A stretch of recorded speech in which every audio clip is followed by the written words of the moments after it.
Ils sont de tout pays et de toute nation, chrétiens, juifs, bouddhistes, musulmans sans religion.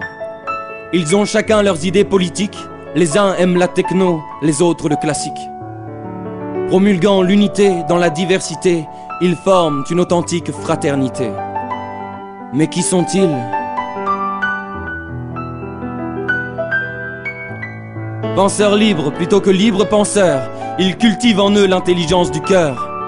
Ils sont très humanistes et font de l'être humain le cœur de leur philosophie au quotidien. Cherchant la vérité au-delà des croyances, ils mènent une quête de connaissances. Mais qui sont-ils? Spiritualistes sans être religieux, ils ont une approche ésotérique de Dieu. Ils ne voient pas en lui un être surnaturel, mais une conscience, une énergie universelle.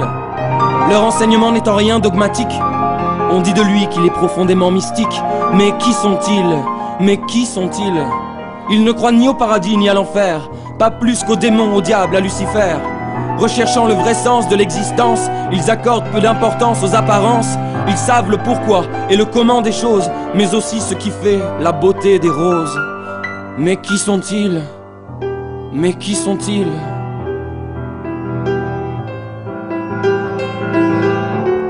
Envisageant la mort comme une transition, la plupart adhèrent à la réincarnation.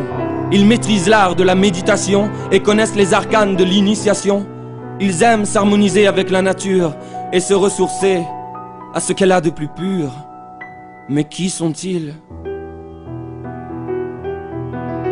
Prenant soin de leur âme autant que de leur corps, ils font de la sagesse le plus beau des trésors.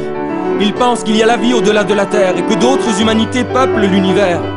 Beaucoup ont vu Avatar, mais aussi Shoah. Ils savent que l'avenir est une question de choix. Mais qui sont-ils?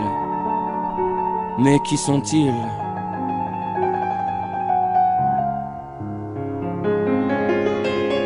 Le monde ne va pas bien, mais ils gardent l'espoir de le rendre meilleur et d'embellir l'histoire. Écrivains, savants, artistes et musiciens, en toute époque et en tout lieu les ont rejoints.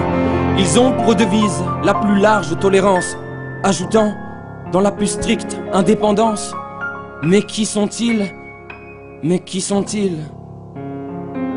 Dan Brown leur rend hommage dans le symbole perdu, mais il semble ignorer qu'ils n'ont pas disparu.